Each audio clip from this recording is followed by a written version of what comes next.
Secrétaire d'État des États-Unis, les négociations de paix entre la Russie et l'Ukraine pourraient. Thank you, sir. Back to terrorist designations. Last month, the State Department designated 4 European groups aligned with Antifa as foreign terrorist organizations. Could we see more designations like that in the works for left-wing extremist groups, and what could the scope Yeah, I mean, if the group's involved in firebombing, if there's anybody involved in, activities such as that could potentially inspire or lead to violence in the United States, we're going to designate them. So sure, if you have any you want to suggest, I will look at them. Okay, here you go. I told you we'd get to you. Go ahead. Thank you very much. Thanks for your patience. Mr. Secretary, I wanted to drill down on the way you and the administration see America's national interests, because you said that Ukraine is not on our continent, not our war. You said something in our own hemisphere is more important. So this involves both our commitment to the negotiations in Ukraine, which the president is passionately committed to, for ending the rising numbers of deaths, he says. Russian President Putin told my colleague, Kira Simmons, today at the news conference in Moscow, "We do not consider ourselves responsible for the loss of life because it was not us who started this war." Does the administration, does the president, you, the administration, believe that Putin was not the aggressor here? And if so, how can you reach an agreement between two parties when the aggressor will not acknowledge that he invaded a sovereign country? Let me, if I just may follow. So how do you reach any kind of compromise or ceasefire when Vladimir Putin repeatedly says, and you say that may not be what he really believes, but he has never said that he would make concessions publicly, and he's never said that he invaded Ukraine. He's always said that that is Russian territory. So why is that not in our national interest? When also in our hemisphere, if it's impossible to eliminate the threat of narco-terrorism as you describe it, with Maduro in charge, you've described the extent beyond narco-terrorism and drug trafficking of his threat. You've described it today as a threat to the region. Doesn't that mean there will have to be regime change? And is it in America's national interest to get involved in regime change in our hemisphere, given what's happened before? And why is Maduro this overriding, I mean, he is an overriding threat by all acknowledgement, but why is the former president of Honduras not a regional threat, who was personally involved in hundreds of tons? Right. So let me take the second one for the first one. On the president of Honduras, I'm not involved in the pardon process, which is what that was. He's no longer in office. So that might be. He was in a U.S. prison. No, I understand, but I can't comment on our pardons process because that's not an area that I have many jobs, but that ain't one of them. So I'm not hiding from it. I'm just telling you I don't know. I can't give you an informed answer on that because I was just involved in that process. As far as the question of Maduro and his impediment, look, I've just made the observation that it's hard to make a deal with someone. Everybody says we should go to negotiation. All I'm observing, I'm just saying all I'm observing is he's never kept any of the deals he's made in the past, which makes it difficult to consider making one in the future. Beyond that, I'm not going to speculate about what might or may not happen. Ultimately, I can tell you what our goals are and what our interests are, and that's how we've defined them. Well, in 2019, didn't he get bailed out by Cuban military, Cuban intelligence, outside forces? And so ultimately, with this blockade, is this partly, yes, Maduro, but partly to get at Cuba and Iran and the recipients of this sanctioned oil? This action on the boats, these are sanctioned, but these are enforcement actions. That's what they are. They are existing sanctions. And therefore, 80% of their oil is shipped through ghost fleets. Okay, so we understand what we're talking about here. We are talking about boats that are basically privateers, okay, that are flying under false flags, that turn off the transponders, that spoof their true location.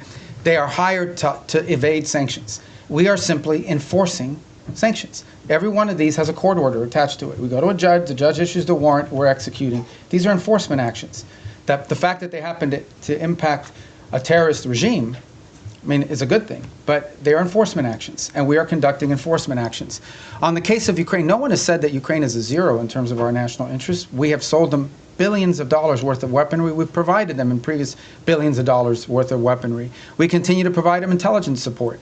And we have sanctioned. The president has sanctioned the Russian Federation. He issued oil sanctions. All the oil sanctions everybody wanted him to do, he did them. He did them a month and a half ago. All I'm saying, now you point to all the stuff about, well, you know, does Putin say this? Does Putin? That's why this issue set is difficult.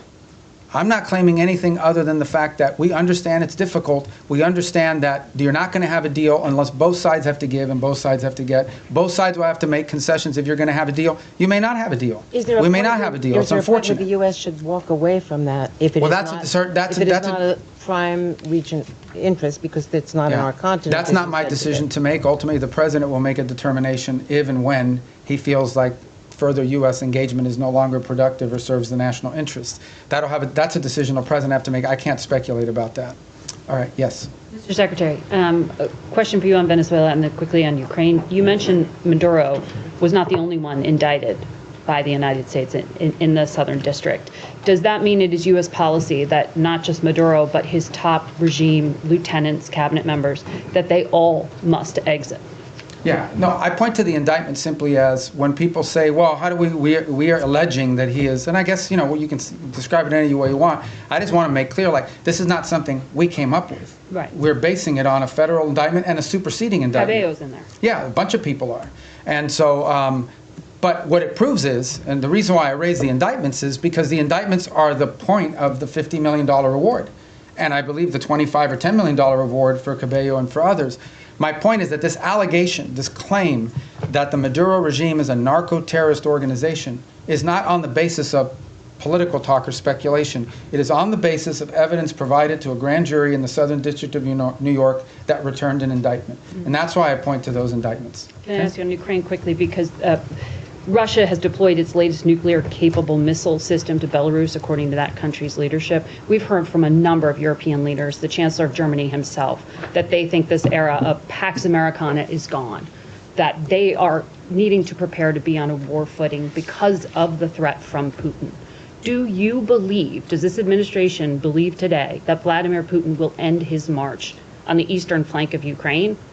And do you stand by our European allies against any kind of attack? Look, we have heard the same concerns from our allies in NATO. It's why we are in NATO. It's why we meet with them. It's why we talk to them all the time. I've spoken to Mark Rutte this year probably 40 times, and he's spoken to multiple people in our administration as well, multiple times. He's been here multiple times. He speaks to the president directly. It's why the United States basically is over 50% of NATO, both in troop commitments and in financial commitments as well. It's why we remain in NATO. It's why the president had a very positive visit in NATO.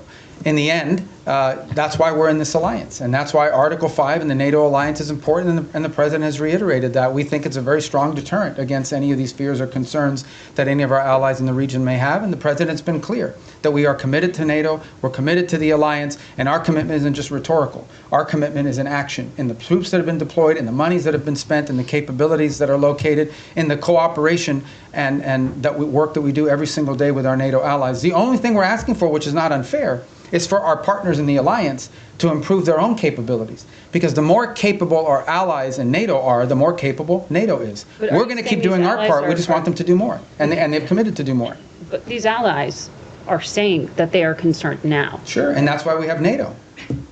So nothing has changed? Pax Americana, what the Chancellor of I Germany don't know. said? I don't know why he's saying that. You'll have to ask him why he's saying that. The truth of the matter is that NATO is the key defense alliance and agreement that has provided stability on the European continent. We believe it is stronger today than it's ever been because our allies have committed to increase their own defense spending. The more capable our allies are, we've already made our commitment. We've been spending billions and billions and billions. It's the single biggest part of the largest government budget in the world is defense spending in the United States. So we've already done our part, and our part isn't just rhetorical, it's real. We have troops stationed there, we have capabilities there, we have weapons we've provided our partners in the region as well. We believe that if you want a strong NATO, you want your allies in NATO to be stronger. The more capable our allies in NATO are, the stronger NATO is collectively. And that's why we're very pleased to see them make that commitment of 5%, with the exception of Spain. And that's why the president left our NATO gathering earlier this year so enthusiastic about the future of NATO and about our role in it. And in fact, that's why the president's been working with NATO countries on the Pearl program, which is what's providing weaponry to the Ukrainians today. Ce site peut vraiment vous aider à améliorer votre compréhension écrite et orale de l'anglais. Grâce à l'IA, il découpe les phrases en segments faciles à comprendre. Vous pouvez régler la vitesse, mettre en pause ou revenir en arrière pour saisir chaque phrase. Le site propose des traductions dans 20 langues, rendant l'apprentissage plus simple.